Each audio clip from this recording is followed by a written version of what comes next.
What's happening, YouTube? It's Geeky Guy Comics back once again. It's Thursday night, which means we're all sitting indoors. We're all sitting in front of our computers looking at this gorgeous diamond geezer, Charlie from South East London. Geeky Guy Comics bringing you the top comic reviews on a Thursday night.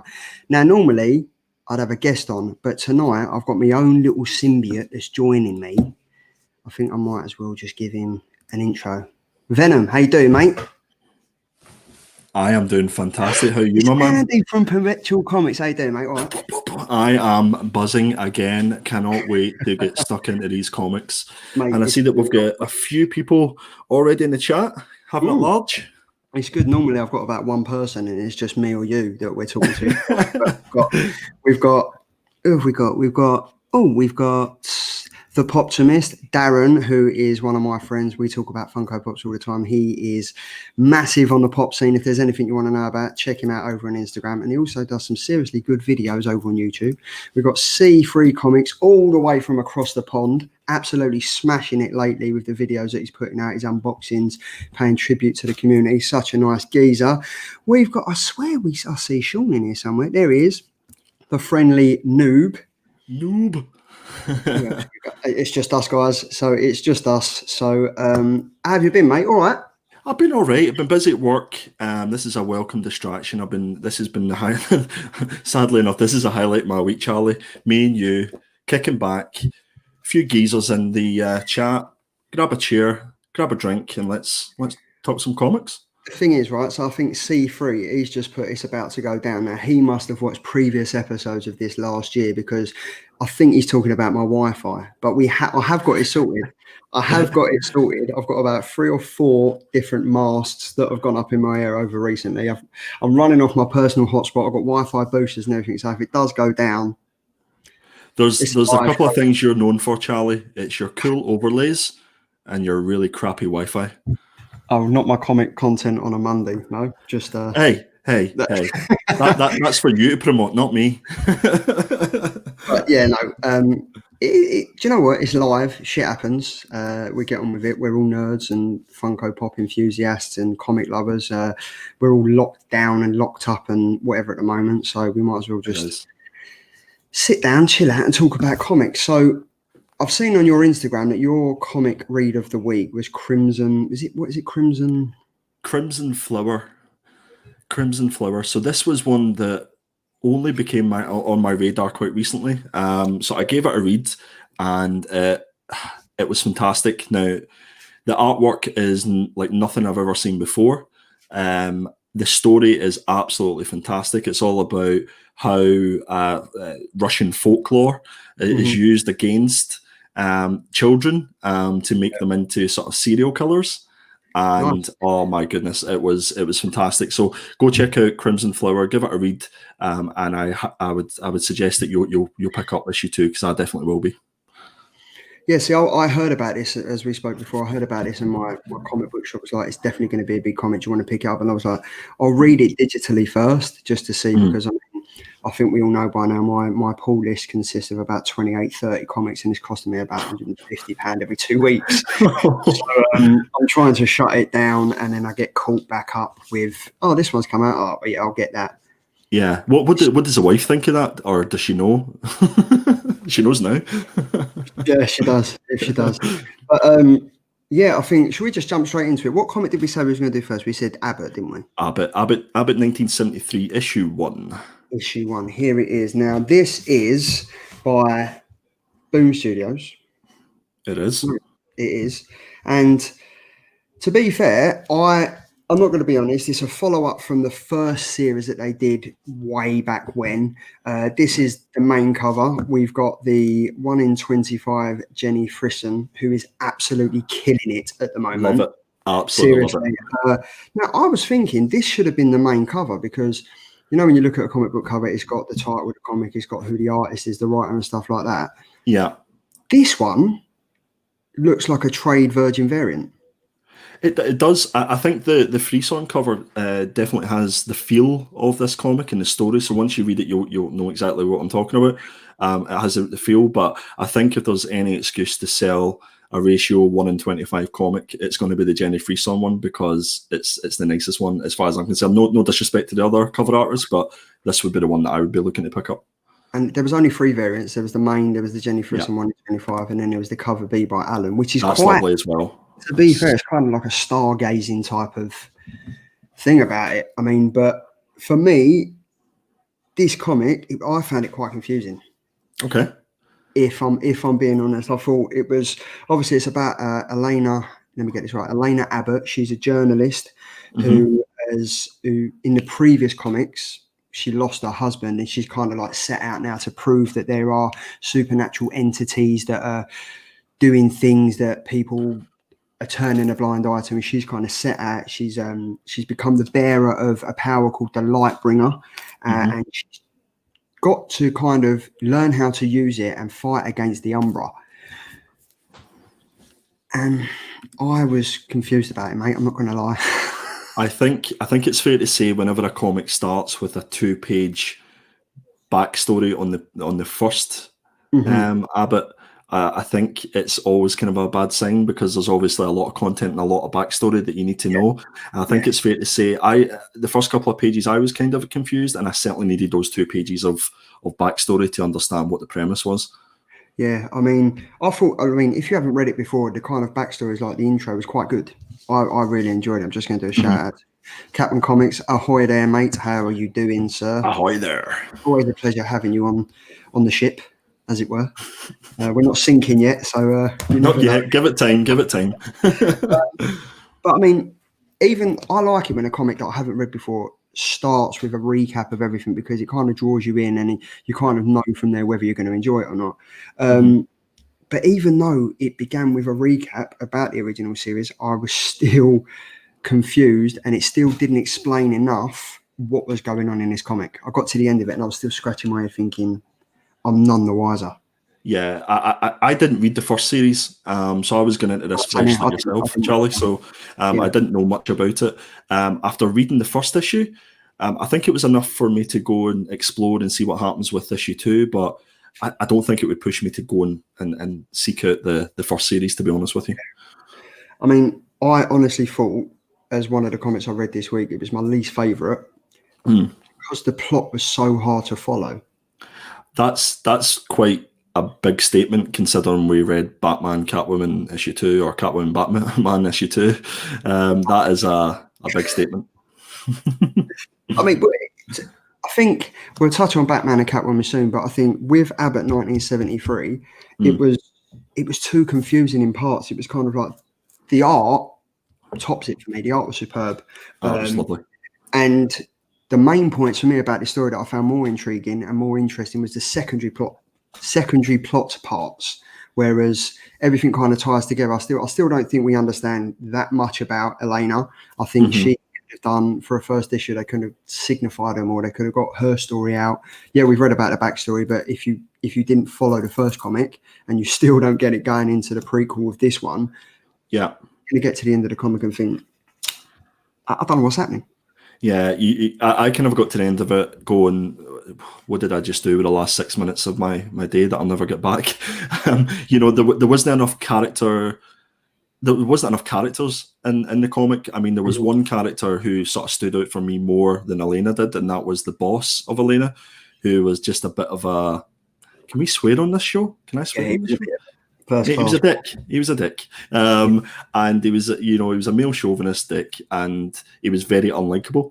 And that was kind of the lasting, lingering factor of this comic, and I don't think it was meant to be. And that kind of is an indication as to what the story was like. But for me, it was his character moment that has got me intrigued to find out what happens in the future moments. And if you're writing a comic about the main character Abbott, surely that should have ended with the reader wanting to be intrigued about how she's going to be portrayed in the 3 or 4 next issues, instead of the one that everyone thinks is a... Yeah, absolutely. You know what I mean? Absolutely. I mean, to be fair, you've got the character like the old lady. I don't know how much spoilers we want to go into here, but it certainly ended with an intrigue and a bit of a mystery to keep you hooked in. So I guess that's another reason to catch up in issue 2. But I think if you're going into this cold, having not read the backstory and not read the first series, then you're going to find it difficult. Yeah, 100%, 100%. I mean, if you've read the first one, I think it came out a few years ago. I think so. Yeah, I'm not entirely sure when it came out. It's like 2019. Yeah, that sounds about right. Yeah. And you liked it, then this is definitely going to be up your street. You're going to follow it. I mean, for Boom Studios, they're killing everything they touch at the moment. Everything they touch, absolutely. So massive props to all the writers and the artists and Ross Ritchie for actually being a damn right down to earth guy and getting his team to just smash it. But for me, this was my least favorite Boom story I think I've read in recent times. I didn't want to say that. I've got to be honest. I would say hang in there. I would say let's see what the issue 2. I think issue 2 is going to need to be seriously good to keep me continuing to read it. But I'd say hang in there. I think I commented in Not Quite Mints, one of his Instagram posts, saying in Ross Ritchie we trust. And I trust Ross Ritchie not to put out rubbish. So I've got all the faith. Yeah. I mean, maybe it might be different if you because obviously this is kind of different to what anything Boom have put out recently. Like you've got the likes of Power Rangers, you've got The Last Witch, you've got Seven Secrets, We Only Find Them When They're Dead. So stuff like that is on the similar track. Do you know what I mean? It's about the super and stuff like that. And then you go the flip side of the supernatural and stuff. It's interesting. But I think they could have done a lot more with the first issue. I think it's probably fair to say that with Boom Studios and Ross Ritchie and the guys, the expectations are so high when you see Boom Studios' name attached to a comic. So you're getting in there with those expectations, and it's hard not to relate it to all those other comics that you just mentioned there. So I guess it's trying to just read this in, as an individual entity and not just another Boom Studios comic, I guess, is the thing to do. It is. But I mean, I'll stick with it because Perpetual Comics has told me to. I'll stick with it. If you have read the first one and you picked it up, let me know in the comment section below what you thought. I'll be happy to discuss it in depth with you. But don't get me wrong, I do love Boom Studios. I'm one of Boom Studios' biggest fans. So I'll give it a go. But it was my least favorite comic of the week. I tell you what. See, when issue 2 comes out, we'll do this again. We'll have a conversation, and then you can tell me either I told you so, Andy, or I'll be doing the same. I'm going to have to start charging you rent, mate. Yeah. Tax, isn't it? You're going to start charging me tax, or should I start charging you tax for my time? I don't know. I enjoy it too much to charge you anything. Let's just leave it as it is. It's platonic, right? And if it needs to end mutually, we'll end it. It's fine. Well, do you know what? That's what I keep telling my wife. You're telling your wife the same. It's like, we'll just do it for the comic. She tells me. She tells you. I'm not allowed to speak when I'm spoken to. I'm the fourth child. I'm the worst one as well. So you've got the most toys, by the looks of things. I get. I have got the most toys, and it's not going to get any better with the fact that, as I said before, my mate's starting a toy company, and I've just got the full collection: Michelangelo, Donatello, Raphael, and Leonardo, the 1.4 to scale Teenage Mutant Ninja Turtle figure. So I'm well happy with that. And you're going to hook me up with that contact, aren't you, Charlie? Yeah. She don't know about it yet, though. So. So anyway, leading on to next is, I know, right, when we first spoke about this comic, number one, we both agreed that this jumped around more than a kid who's had a load of Skittles on a bloody bouncy hopper. This was jumping around left, right, front, back. For me, this issue still did it, but it didn't do it as much, and it was more readable. I agree. I totally agree. I think for me, the first issue, because it was so evident that it jumped back and forward into different stories, the same story, but just different timelines, that I missed all the things that were good about it. And because I knew what to expect in issue 2, I knew that it was going to jump back and forward. I was allowed to appreciate the story and appreciate the absolutely fantastic artwork. Yeah. I mean, I know it's similar in the points of issue 1, but then I got halfway through reading this and I was like, is that such a bad thing with the way that it's kind of panning out? It was a lot more logical to read. I mean, the art is fantastic. I mean, this is the main cover. We've got we were treated with some absolute beauties of a cover. We got this as the main cover. We've got the Jim Lee and nice. Scott Williams cover, and then we have my favourite, which is the Travis Cherest variant. That's cool. This is a beauty of a cover. I'm probably gonna have to plug Not Quite Mint on here because I'm assuming that they're gonna have some of these covers that I'm showing tonight. So if you haven't checked them out yet, why don't you head over to notquitemint.com. They've got loads of CGCs. They've got various variant covers that you won't be able to get anywhere else. They do collaborations with 616. So it's always a pleasure checking them out. And we have Attention Seeking Geek, the third wheel, one of the third spokes of my wheel. And it's artwork in this is filth in the best kind of way, but cannot get behind the story. Ben, I think you're like everyone, mate, to be fair. I think me and Andy are both the same. I enjoyed it more. Don't get me wrong, I did enjoy it more. But one of the things I did write was that the best thing about this comic run so far is the amazing work by Clayman. And to be fair, the cliffhanger that it ended on. Oh, yeah. It's pretty tasty as well. Yeah. Just going back to that cover, I'd love that cover as a Virgin variant. Take that logo at the bottom away, and I think that'd be absolutely beautiful. And just when you were giving a big up to Not Quite Mint, if I had a proverbial dingly bell, I would be smashing it right now. So make sure you go over to Not Quite Mint's YouTube channel when this is finished and give them the subs up. Yeah, 100%. I mean, they're doing it for the UK scene now with the comics and the CGCs, which is very interesting. I'm getting told off by Ben here because I said third wheel. I didn't mean third wheel. I meant third spoke on my main wheel. I've got a wheel. There's four of us, and this is Charlie digging himself out of that massive hole that he just put himself in. More like third leg Ben. Yeah, we'll take third leg Ben. I'm sure Ben will as well. But anyway, back to the comic, right? Yeah, James is hyping it up again. Cheers, mate.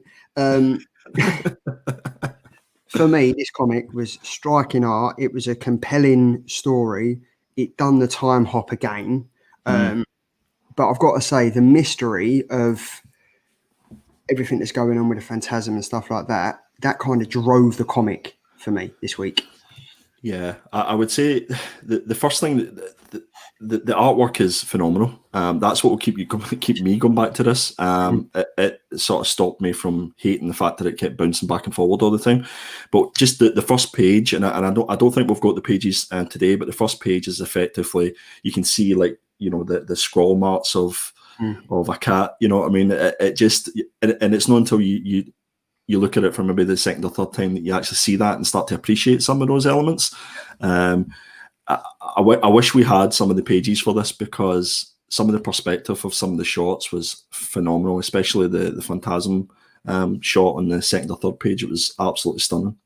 And I think you pointed out, I noticed it and you pointed out again to me that on page 18, there is another Easter egg. I'm going to start calling you the Easter Bunny, because you kind of, I'll be reading a comic and you'll message me saying, "We spot that Easter egg," and it kind of sometimes, I think it's just because I'm 5'8", it just goes over my head. But yeah, if you have got this comic and you have picked it up, guys, and you are reading it, have a cheeky look on page 18, and then you can either message me or you can message Andy, who can fill you in on what it is, and then that is the way it's going to work. I mean, I've literally, right, so last year I was told off by, I got a few messages on Instagram saying that I was giving away spoilers and stuff like that. So as my New Year's resolution, and I said to you, I said to Ben, and I said to Tom last week, I'm going to try my best not to give away spoilers.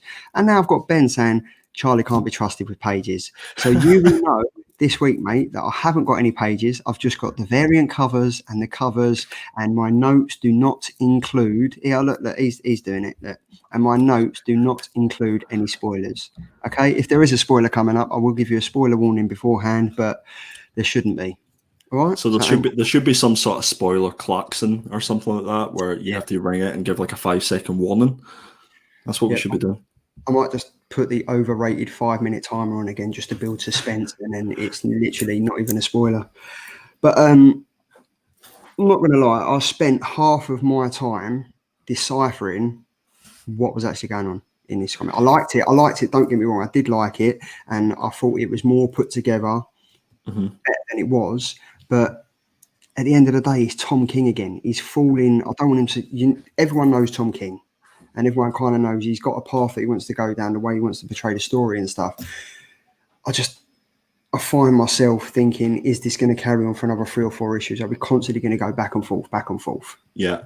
For me, the story or the element of the multiple stories that was going on that in this particular issue was with Joker and Catwoman, and just wondering what was going to happen. That's what I was in. What is he saying there? I asked Andy what was going on. Sure there was no. He did actually. He messaged me and he's like, "What books are you going to be reviewing?" And I was like, "These." And he's like, "Right, well, that's okay. I can watch." The rehab paid off. I'm proud of you. I need to pay you back. I need to pay him back for that money you lent me to pay for it. Yeah, it's fair to say, there was no fear of having any spoilers for Abbott 1973, was there? Because there wasn't any. There wasn't any. And to be fair, I don't know. I'm just reading one of my notes for today.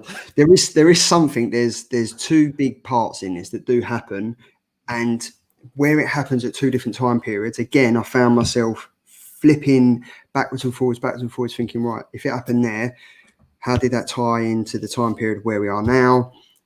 Does that work? Do you know what I mean? You shouldn't be reading a comic as a bloody geography lesson thinking, right, if it happened there, there's a time frame added to where it is. Yeah. Do you know what I mean?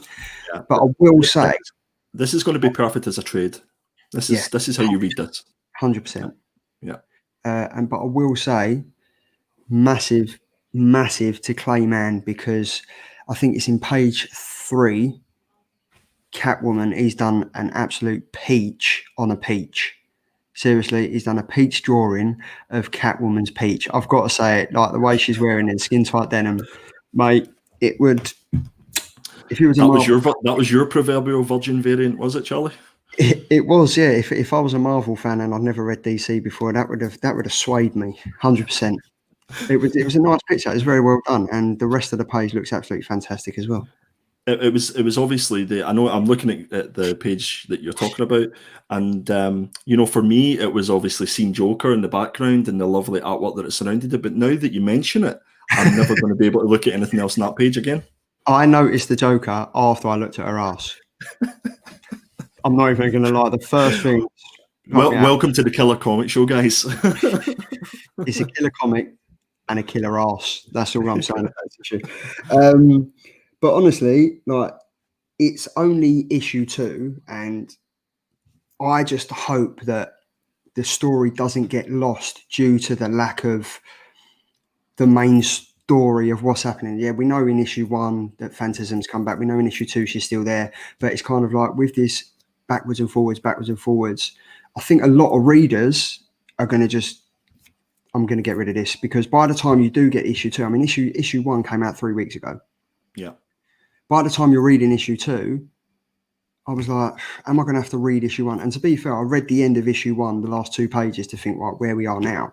But this is definitely a comic that you would think, yeah, this is going to be a trade. 100%. I'll pick up as a trade. To be, yeah. I think if you haven't picked this up so far, then my advice would be to hold off and get it in trade form, because that's probably going to be the best way to read it.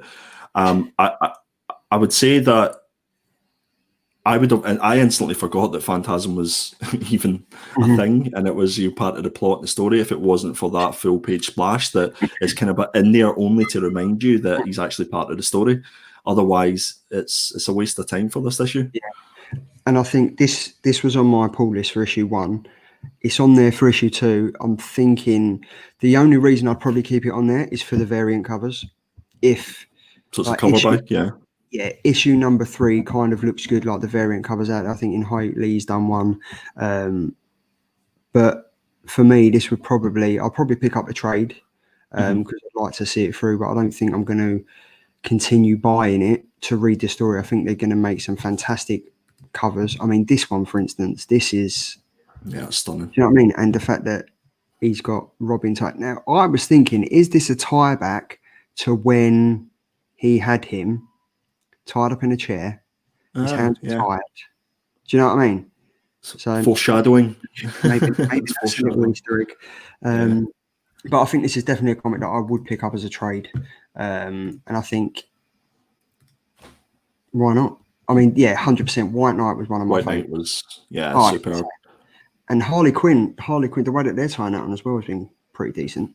Yeah, that whole universe, or the Murphyverse, I think as they're calling it, is superb. I think Ben said there that so many Batman stories work better as trades. Yeah. He's absolutely spot on. Absolutely spot on. 100%. But I mean, do you agree that I thought it was easier to read? There's loads of time hopping. We've said it time and time again. There is, but I found it easier to read than issue 1 because I kind of knew it was coming. Yeah, I was 100% the same. I was able to appreciate the artwork and the story a lot more just because I knew or I expected that it was going to jump back and forward. But to be fair, the only reason that I'm going to pick up issue 3 is just to see if there's another shot of that backside again, to be honest, now that you've mentioned it. I can't get that out of my head. It was nice. I think that's the longest page. I think I kept it on that page for it, just to survey the surroundings, because obviously I noticed Joker was sitting up. You wanted to take in the story and see if there was any Easter eggs and stuff. And you know what I noticed again? Tom King is known for it. He likes his rhyming, he likes his poems and stuff like that. Throughout the whole comic, it happens again. Yeah, absolutely. I think, C3 wins with a comment. C3 wins this comment. Oh, there's is that the comment in the show? That is the comment of the show. It puts a new sort of scope on. It's the year of the peach. It is the year of the peach, yeah. The Chinese New Year of the peach. But yeah, I think it's a good comic. We get it as a trade, pick up as a trade. I mean, it's not one that I'm going to be like breaking down the doors of my comic book shop to make sure that I get the latest cover and stuff. Yeah, absolutely. I think with this show we've got 4 main comics that we're looking at. I think we're going like that, to be fair. So keep tuned in. And this one, this for me has been incredible from start to finish. Chip Zdarsky he has a way of writing interesting books that portray characters in sublime surroundings and just makes you engage with the characters a lot more. And I've got to be honest, this is a freaking awesome read, and the covers are great.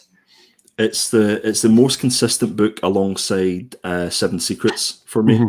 It's the one that I really look forward to reading. I must admit, whenever this first came out and I seen it, if it wasn't for Chip Zdarsky being the writer on it, because I love Daredevil so much, I would have probably just checked it out to see what it was like. But I just knew it was going to be great, and it's consistently been great. It's of the 4 comics that we're looking at today, this is the top pick for me. It was absolutely brilliant. So it was. So for people in the chat that haven't picked up this comic yet, so basically it tells the story of a young man who receives this letter in the post saying that he's got a gift to collect and he's got to go and get it.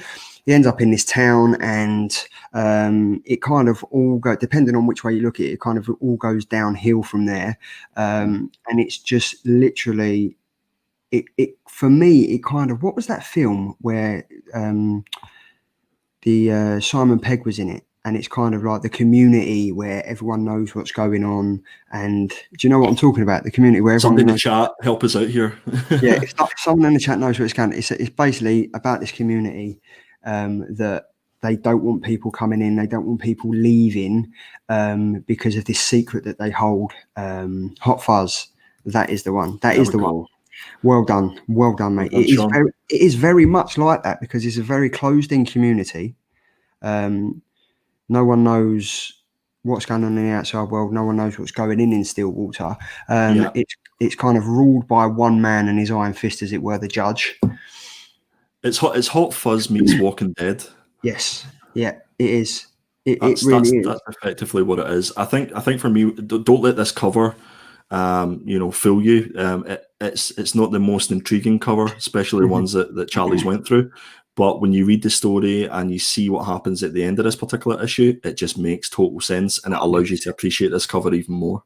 And do you know what I've noticed? They've put normally when a different issue comes out, they put a different premise for what that issue is about. Yeah, I noticed that we've got the main man Perry in the house. Thanks for joining, dude. Hope you're well. Perry. Stillwater number 5. It's been the same premise throughout from issues 1 to 5, and it's been nobody dies in the town of Stillwater. That's not just a promise; it's a threat. And to be fair, the only person carrying out this threat is the judge. Yeah. I think if anybody to say, there's a place that you can stay, and you'll stay young all the time. The kids will stay young. You'll never die. You never grow up. You never get older. You think to yourself, do you know what I mean? Eternal life. And then this book sort of makes you question that. Is like, you know, is that the greatest thing to have in the world, especially if you're still under a dictatorship? Yeah. And for me, like it's not blatantly a horror comic, but it subtly makes you think about, hold on, this must fall into the horror genre. The way that it's written, the way Chip Zdarsky does the character portrayal, the artwork is sensational, and the last scene that ties back to the comic cover. I wish there was another issue to read straight away, because this is one of the comics this year and following on from last year that I've been consistently like, this is what I want to read. This is wicked. Yeah, and I think this is slightly went under the. This is another book that slightly went under the radar. Yeah. And it's because of all those other books like Seven Secrets and all those, that, you know, if you're on a budget and you don't want to pick up every single book, if you buy the book because of the cover, then this is going to be one that you're going to pass. You're going to miss. You're not going to care much about it. But Ramon Perez, who's the artist on this, it's so fitting to the story. And Sean said this year, the baby talking makes you think, is this right? Now he's going back to obviously issue 3? Issue Daniels 2 or 3. Yeah. And C3 has obviously said, his character development is incredible. That's Chip Zdarsky, and I think throughout his career, that's been his main point, is that every character he does, he makes the reader involved in how this character is gonna like fan out and stuff. But I mean, with what happened in the courtroom, I still think that there's so much hidden about Stillwater, and there's still so much more to come out. Yeah, and that's the alluring thing about it. There's only one more issue to go, and then that's the end of the arc. So it's a 6-issue arc. And you know, if there's only one more issue to go, I can only imagine how good issue 6 is going to be. I'm so glad that this is under Image, and it's not like a Marvel or DC title, because you wouldn't get away with half the content that's in this. And they've got the freedom to sort of flex their writing muscles, as it were, if that's even a thing. It's just such a good book.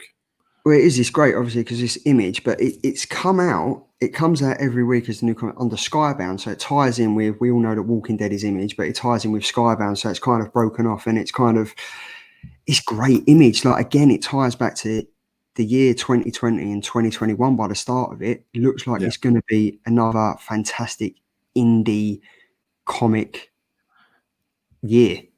I totally agree with you. When I'm reading my book, sorry, can someone remind me? Right, I'm literally going to find it.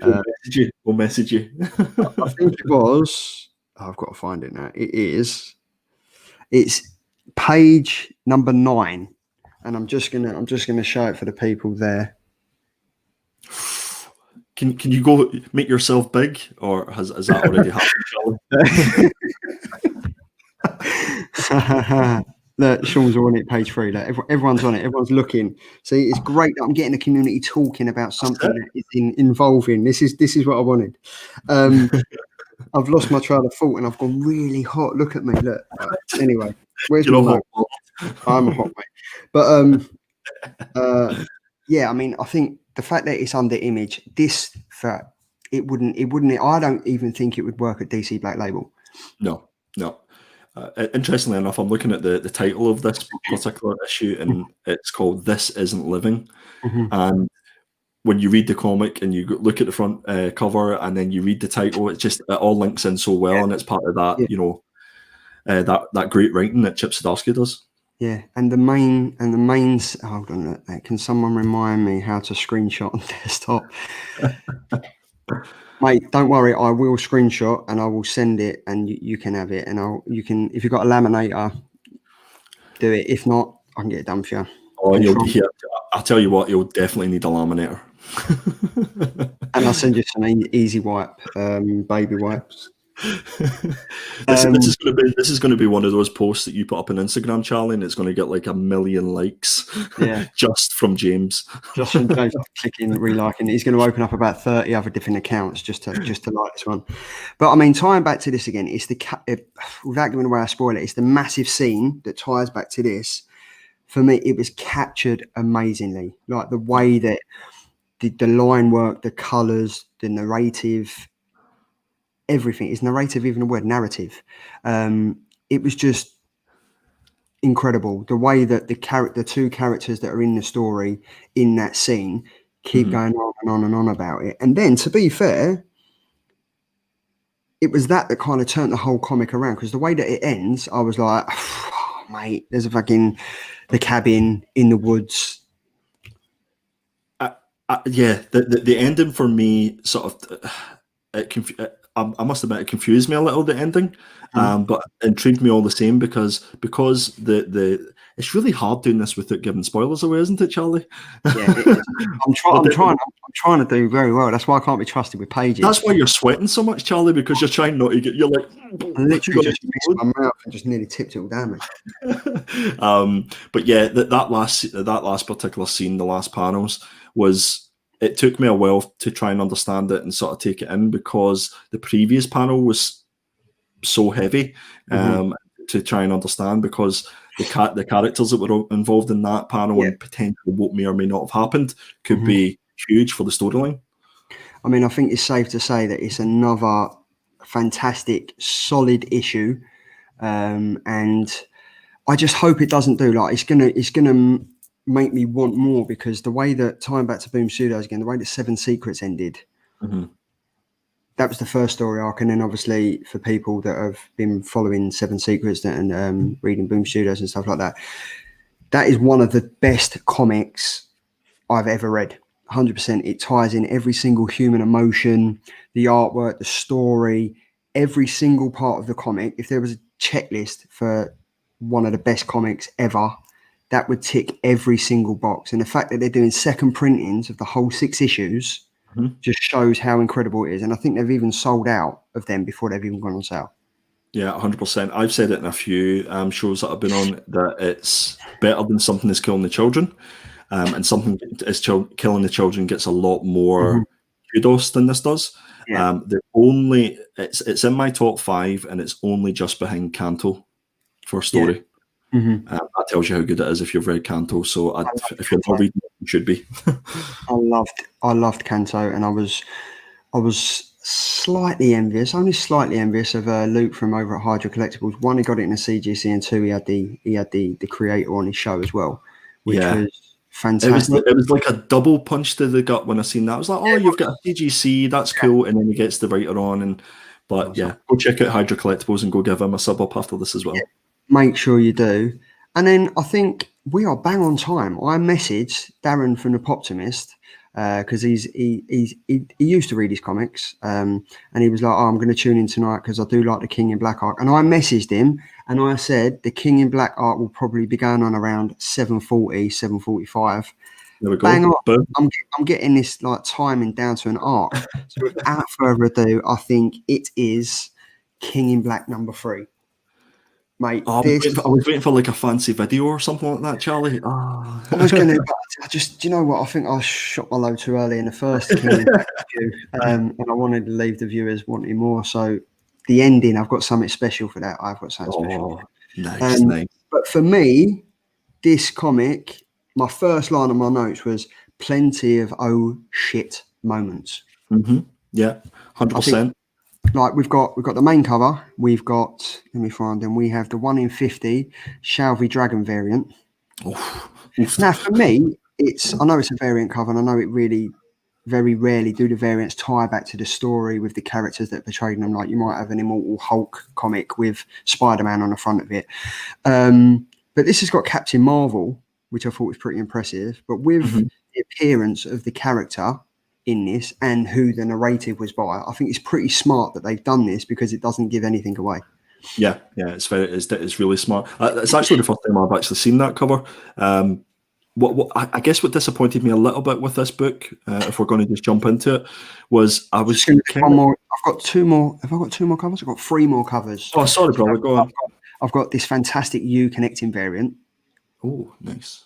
This for me is wicked. You've got Spider-Man's arm coming in, because obviously that ties back to what's happening there. And then we've got the Tyler Kirkham. We've got Tyler Kirkham variant B, which is the Trade Virgin. And then obviously, as usual, It's the trade, the Tyler Kirkham variant A, which has got the King in Black copy and paste logo at the top.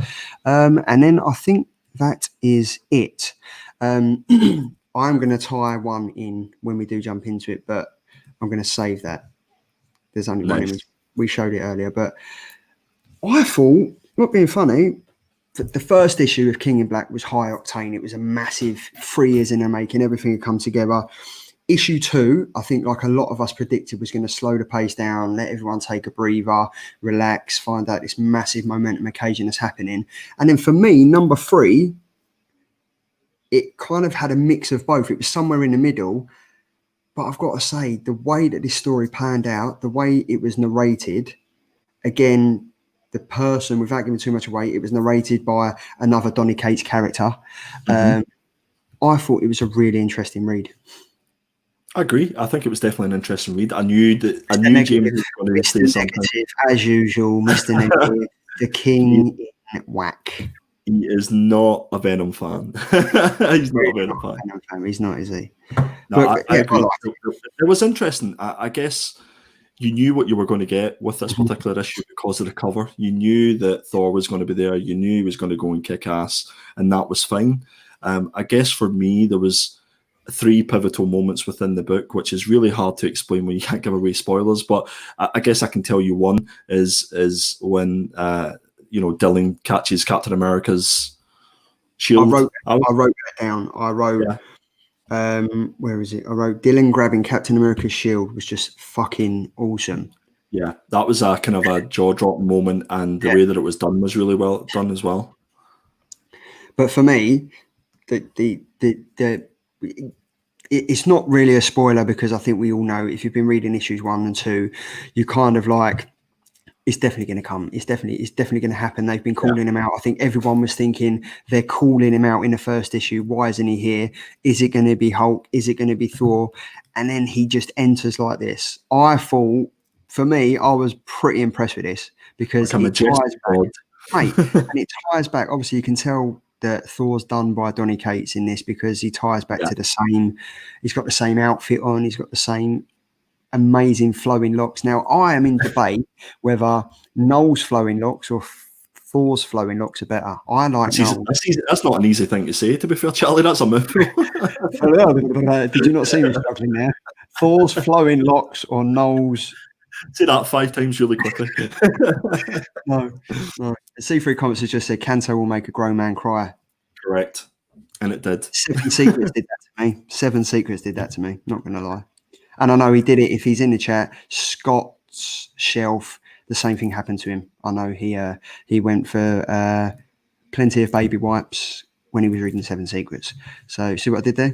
Yeah. Look at that. See the way that he looked at it. I'm going to do it again. It was almost the same crying that you did when you realised that you had an interview with Ross Ritchie. Am I right in saying that? It was after the interview was done, I had to go and get some. Okay. A drink, obviously. A drink. But yeah, I mean, like, come on, for me, like this, I wrote down Thor's entrance was quality, and the way that he cut off Noel mid-sentence was just like, what the fuck? Yeah. I mean, there was some the fight scenes in it were pretty decent, and the fight scenes in it for me made this the best issue since number 1. I know we're only 3 issues in, and I know issue 2. For me, issue 2 kind of wasn't really needed. Like as Luke said from Hydra Collectibles, the way that it kind of, you had Blade going to get the vampires and going to get Dracula, but as he's doing it, he's killing all of the vampires, and then he's asking Dracula for his help. How's that going to work? Do you know what I mean? You've got the Fantastic Four and the X-Men kind of fighting around whether they're going to offer their support. This issue is definitely paving the way for something massive to happen with Dylan. We already know, I announced it on my Instagram page the other night, we already know that Ryan Stegman and Donny Cates are releasing Venom 200, which is Venom 35. It's going to be, I think it's going to be April, wasn't it? Yeah, I think it's going to be Venom 35, but they've gone back to, they're going to call it Venom 200 because obviously that would have been the 200th edition of Venom, which started in 1993, which is why they've gone back for this issue. So a lot of people were asking me that. It'll sell more comics as well. Yeah, I literally, when I found out about that, it was a good, but I still crave a genuine shock moment, which I just haven't got yet. I agree. Stick your finger in a plug socket while reading King in Black, and you might just get that. Boom. Comic shops are open, and I've seen this on the shelves. I would be more like King in Put It Back. There must be a block button for this guy. Oh, there is. Yeah. I'm only joking, James. Look, this comic's not going to be for everyone, but I'm behind King in Black. I'm loving Donny Cates at the moment. He's killing it. And there is a tie-back. There's a massive tie-back to this in one of his most popular characters that he's done before. With Venom 200, it's going to be a massive. Like, people are going to rush to buy it off the shelves. I'm sure, like, comics like Sad Lemon will be putting out the CGCs for like £299 before the comic's even gone on sale, which is going on in April. I kind of got to hold my hands up. I've jumped on the bandwagon. I've already like asked my comic shop to pre-order 2 main covers and 3 variant covers of their choice. So I'm kind of doing it. And I think, Ben's touched on a good thing. King in Black Thunderbolts, which we discussed last week. It's still... I enjoyed it, but then I also liked, what was the Planet of the Symbiotes? Because for me, that was the one that tied back directly into it with like Carnage and everything, and Cassidy tying in for that. But this one, I'm a massive Power Rangers fan. So the fact that they was using like the booms and the thwacks and the and like all the stuff like that, I really enjoyed it. It was like an old school comic for me. But then on the flip side, I think some of them were used too much. I'm going to. Well, but we should have a moment here. I think I'm going to. This is the first time I've disagreed with you in a book, Charlie, and the show you've done. I know if you need that block button anytime soon, you can feel free to do it on me. But I never, mate, never. Issue 3 for me was like crossover issue 2. It was okay. But there was a lot of unnecessary stuff that was in it, and it had 3 defining moments for me. The first one was whenever Dylan caught the Captain America shield. I thought, wow, that's cool. Let's keep reading. That was just like, for me, that kind of reminded me in Infinity War, you know, where Cap just stands out and captures Mjolnir. Also, it was like Hulk done the punch as well to Loki. It felt like a wee bit like that. The second one, and I'm sure this kind of isn't a spoiler because it's not part of the main. Anyway, I'm going to say it anyway. It's when Iron Man comes riding one of the dragons. Yes, that was. I was like, oh, this is unnecessary. What is this going to do with the story? The fight scenes were fantastic, and the end panel is going to be the reason, a little bit like some of the other issues we've discussed, that I'm going to pick up the next issue. Yeah. See, I liked Tony Stark, Iron Man, coming in on that dragon, because obviously it ties back. I think it doesn't tie back to Venom. It ties back to King in Black #2. But then obviously this is the way that King in Black #3 picks up is directly from Venom 32, because obviously we see Eddie Brock, he's kind of having like an out-of-body experience and stuff like that. So I liked the over-dramatization of Tony Stark riding like a white knight on. And I know the reason why you love that, because you could foresee there's going to be a Funko Pop of that made, and you just wanted that in your collection. You say that, right? There is a Venom winged pop already been released from Pop in the Box. I'm actually going to see if I can try and find it. Because it ties into this story arc totally. Have you picked up any cool pops recently, Charlie? I have. I can't really get them at the moment. Hold on. I'm just trying to find it. I've just lost connection to my mouse. Right, hold on. So it's Venom Winged. Let me see if I can find a picture of it, because this is insane. And it ties into this. Like, honestly, it ties in to what we're talking about straight away. Optimus is saying pre-ordered it already. Yes, he has. I was speaking to him when I did it, because there is a chase version available. How do I go? Right, let me just drop this in, because it is something that needs to be seen. Let me see where it is. There we go. So I will drop it in now as an overlay. It's a pretty decent comic. It's a pretty decent pop, to be fair. Look at that. Oh, that's cool. It does look pretty decent. Like, is that a chase? Did you say that was a chase? No. That's the standard version. Darren will probably comment in the section, the Chase version available. Andy, that's a stupid. Charlie has a pop vinyl for breakfast. My mate Darren in the chat at the moment, he is a bigger pop collector than I have. Check him out. Check out his videos. It's like he's sitting in a pop man cave. And he has put up the Chase version of that. Well, it's not Chase. It's like it's a like 1 in 6. I think it is. It's a glow in the dark version, which does look pretty insane as well. The only pop. So I know we're going about pops, but the only pop that I'm looking for is a Judge Dredd pop. So if anybody can hook me up with the Judge Dredd pop, send me a message. Yeah, you mentioned that, and I was looking. Darren, I don't know if you know anywhere you've got any US contacts to be able to put them in contact with Andy regarding the Judge Dredd pop. They were going for silly money on eBay. So Darren, maybe just reach out to Darren if you can, Andy, and just maybe he might know. He might be able to. But Venomized Iron Man on a symbiotic. I can't even pronounce that word. Symbiotic, yeah.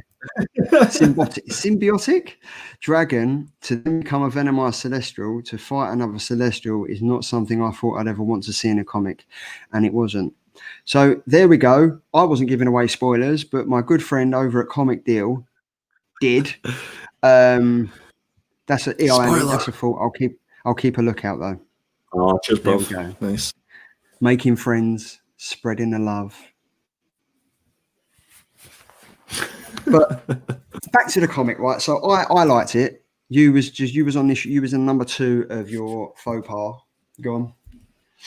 It was just okay for me. It was just okay. Do you know what it reminded me of? It reminded me of 2 things. It reminded me of Daenerys Targaryen. Yeah, and it also reminded me of Jon Snow. When they get on them dragons, I was like, I was a sucker for Game of Thrones. I'm a sucker for a nice arse. I'm a sucker for a nice arse, and I'm a sucker for a dragon. So if you've got them 3 things, you're going to win. So basically, this show has been brought to you by Tony Stark riding a dragon and an arse. Yes. And it's been neither of us. In more words than one. Yes, it has.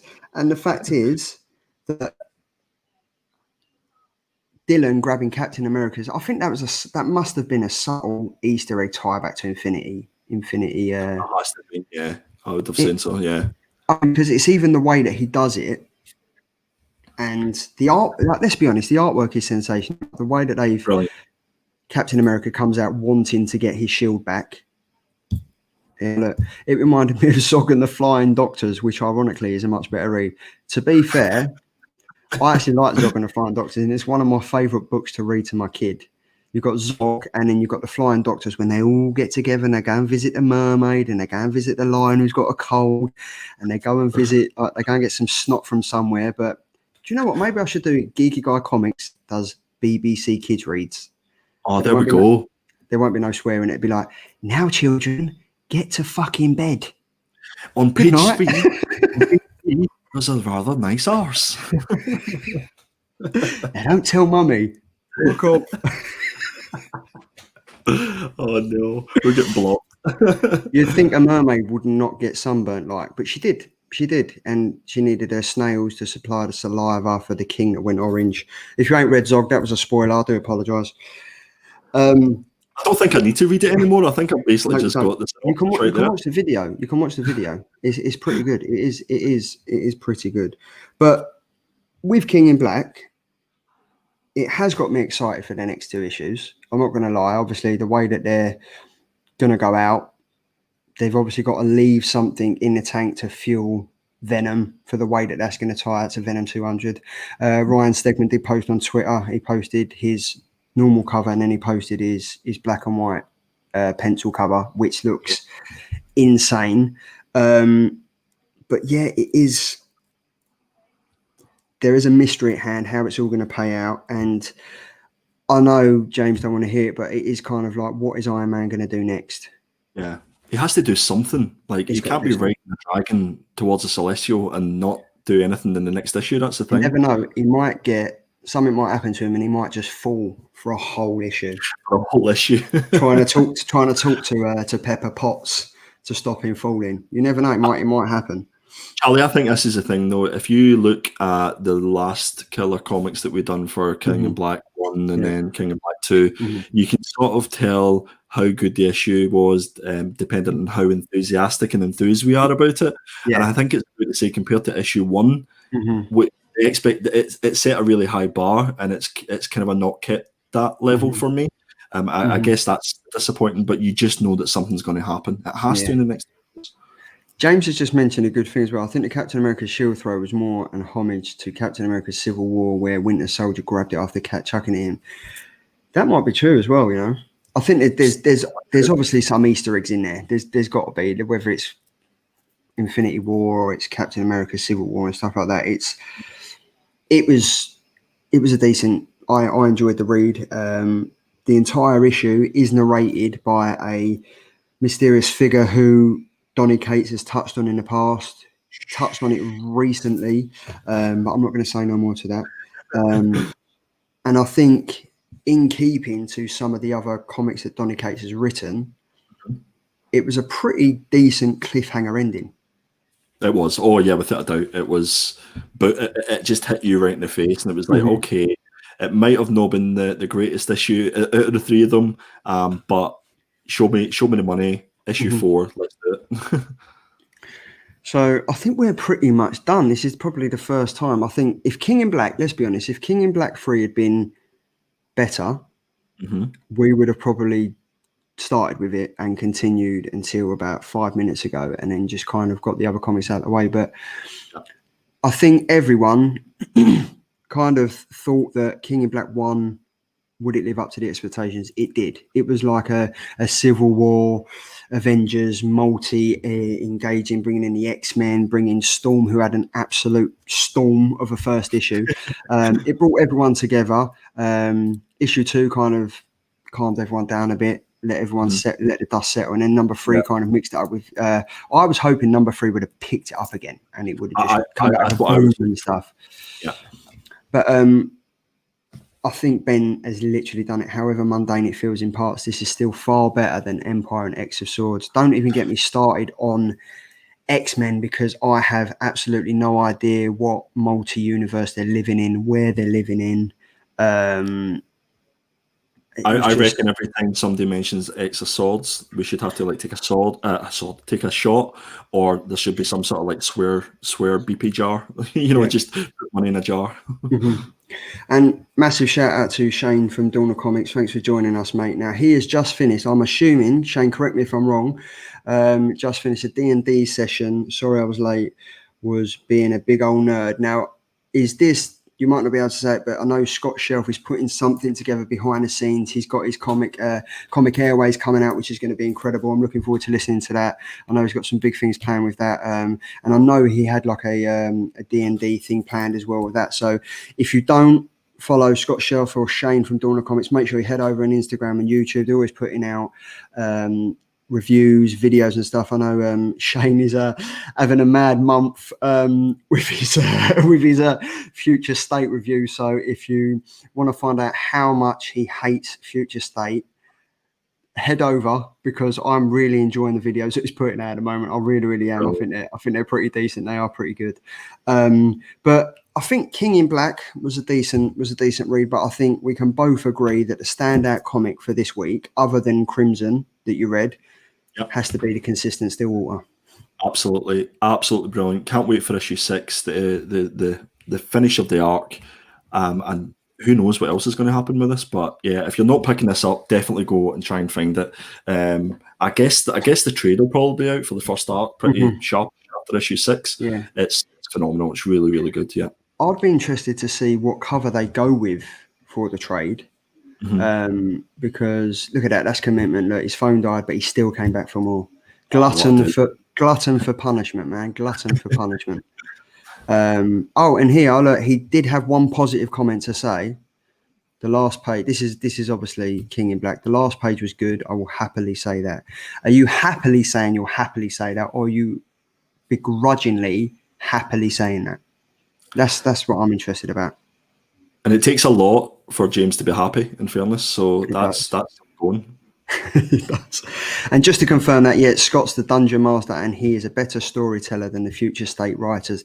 There we have it. There we have it. And I've got to agree, the Future State hasn't been the greatest comic. Hasn't been the greatest comic run. We've mentioned this last week. It's all just going to end abruptly, and everyone's going to have wasted about 30 or 40 pound on comics that we're never going to read again. I know there is a certain person that was debating whether buying the second printing. We won't say no names on this show, but he's kind of holding his head in shame. But some of the covers from the well-known artists are great. They are great, but some of them, I know Shane put up on his Instagram page, that Superman is the most atrocious thing I've seen. That hurt my eyes. I know. I've seen from a comic book artist going from a powerhouse that is DC Comics to be able to sign that off and think that's fine. That's not the Man of Steel. That's no. Well, you'll be glad to hear, Charlie, that I didn't go for those 8 second prints of Future State. I passed on them, and instead I bought the next Patrick Gleason sort of web cover for the Venom. The Venom. Yeah.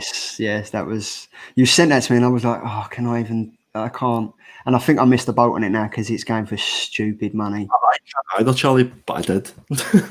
Well, we know you can't because you just bloody picked up Spider-Man 300. 300, I did. My new baby. I'm literally just gonna take this off, right? And I'm gonna go and get it. Show it to the people in the chat because it is a sight to behold. It is a sight. It is a sight to behold. And I'm going to put you on the solo layout as well because for those of you that missed the unboxing that you did on Tuesday night. Yeah, I think it was Tuesday. You can go over to my channel, give me a sub, and go watch it and tell me how good it was. I've dropped his link in the chat. Make sure you check it out. But this is sensational. It's an amazing cover. It's the McFarlane cover, isn't it? Yeah, McFarlane. Yeah. Charlie, at least you've got your thumbnail for your video. What's that? Yeah. Right, yeah. Let me just. You should be able to read this. There we go. Yeah, screenshot that. Right, that's the thumbnail for the next week's that one. And it is indeed. It is a grail. It was sensational or not. It is. It's a great comic, and I mean, this is why we do it. We love the comics. We spend our money on comics. We've got kids to feed, but they can eat beans on toast. It's comics like this that make the world go round. We'll put it this way, there will be for the foreseeable, and big shout out to Rich at Not Quite Mint for making this happen. So cheers, buddy. But yeah, I mean, it's been an absolute pleasure again having you on, mate. While I've got you on the solo stream, do you want to tell the lovely people in the chat what you've got coming up on your channel this week and over next week? Absolutely. So on Saturday, speaking of CGC, I've been doing a CGC UK Diaries run of videos. And I've finally got my CGC books back, and we're going to do a live. What's he saying? It really is. I have to make get my money's out of it. He's got to get his royalties back. Exactly. So on Saturday at 9 o'clock. It is 9 o'clock or is it 9:15? I can't remember. It's 9ish on my channel. Here, Charlie. 9 o'clock. A live unboxing of my CGCs that have arrived last week. Really looking forward to it. It includes Something Is Killing the Children, issue 1, 2 covers of that. 7 Secrets #1 is one of Sean's. So I'm really keeping my fingers crossed that I get decent grades and that they haven't arrived all smashed. So tune in and let's have some fun on Saturday.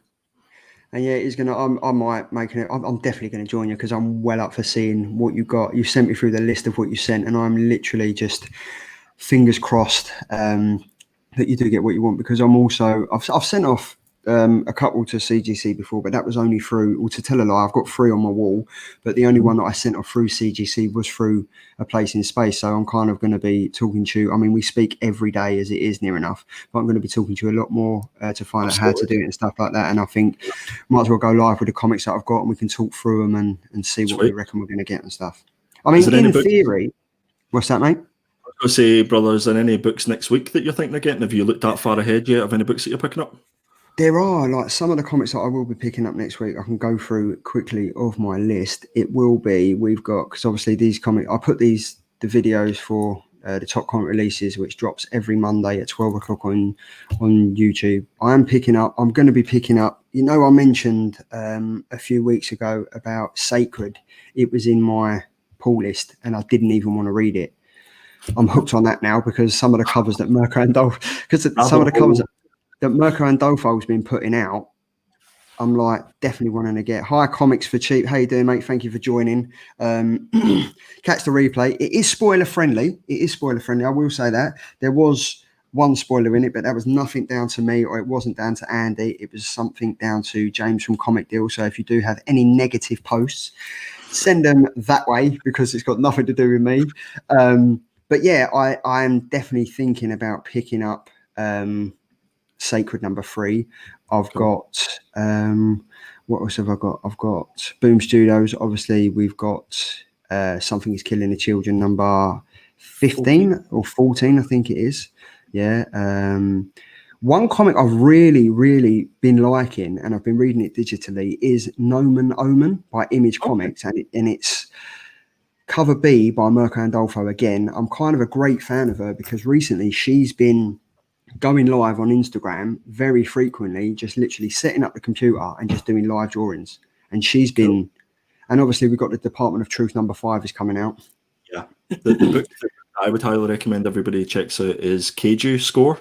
So Keiju Score issue number 3 is out next week by Aftershock Comics. And if you haven't read it, I recommend it. I don't know if it's one that you've been picking up, Charlie. Have you been reading any of it? Do you know what? I've looked at it 3 or 4 times, thought I can't really get into it, and no, I haven't. I mean, what I have been trying to stay clear of is from Dynamite Comic. You've got Red Sonja now. Asian Funk, who I follow over on Instagram, and he's like really good on YouTube. He interviewed the cosplayer who has just taken full. She's literally just been given the rights to do every cosplay cover for Red Sonja. Cool. And she was spotted at a Comic-Con. I think it was the end of last year. She's just taken it over. But what I've noticed with Red Sonja is that they do about 30 covers. And it's kind of like, I mean, they're on issue 23 now, and there's more tie-ins to a Red Sonja comic cover than there is Empire or X of Swords. Yeah. That for me would be off-putting because I'm a bit of a completionist. So if I get one, I need to get them all. So that's a non-starter.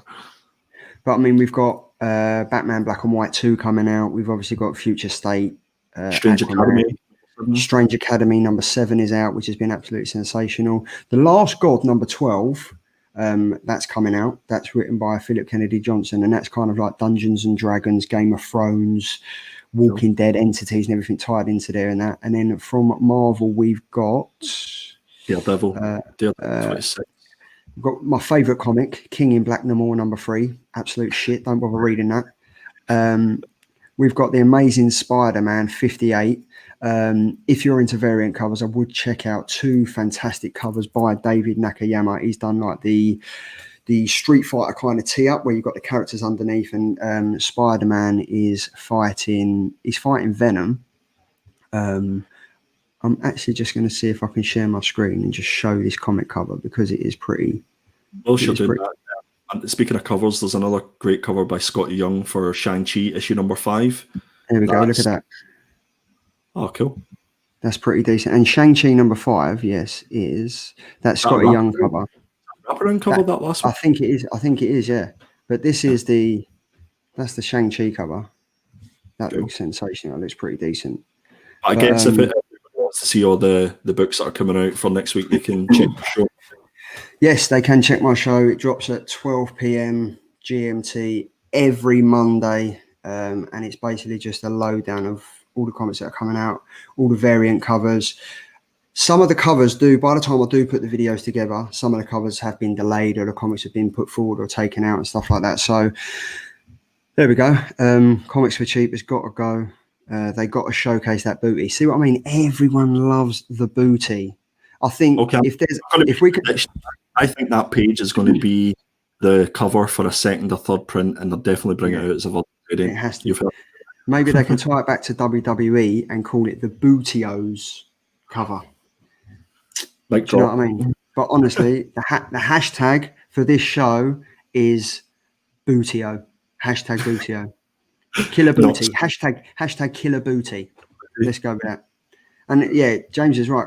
Dynamite are dropping so many variants, and it's kind of like when you're in that, it's hard to get out of if you're collecting a variant comics. I know the Red Sonja artists don't realise that the internet has porn for free. It is true. It's so true. But yeah, I think on that note, mate, it's been an absolute pleasure having you on again, as always. Cheers, buddy. Appreciate it. And mate, we speak on a regular basis. I'm looking forward to chatting you again on Saturday. We will be talking comics. Yeah, look, Killer Cat Booty. Why not? Killer Cat Booty. Let's do that. Killer Cat Booty. Let's tie that in. But guys, it's been an absolute pleasure. You can see myself, you can see Andy on his channel at 9 o'clock GMT on Saturday, where we will be unboxing some I won't be. I say we. He will be unboxing some fantastic CGCs, and I'm just there for the ride. I'm just there for the looks. That's all. I'm just there. I'm just going to sit in a corner, eat my Cheetos, drink. Somebody has to be. I thought from Hydra Collectibles was there for the looks, but I must have got that one wrong. But no, definitely, if you guys can tune in, go check my channel, give me a sub. That would be much appreciated. Cheers, Shane. Yep. It's all about the love. Cheers, Ben. Thank you all for tuning in. I'll catch the replay, gents. You guys make me laugh a lot. Thank you so much. It's great to know that I put the time and effort and the passion into this to give you everything you need. And I'm making you laugh as well. So it's an added bonus. You get to watch a spoiler-free review show and you get to have a laugh as well. What more could you want on a Thursday night? And on that note, it's been an absolutely amazing show, as always. Thanks to everyone that's checked in. It's always a pleasure It's always a pleasure for me giving you guys what you like. And you should know this by now, but if you don't, if I don't see you for a week, I'll see you through the Geeky window. Cheers, guys. We are Venom.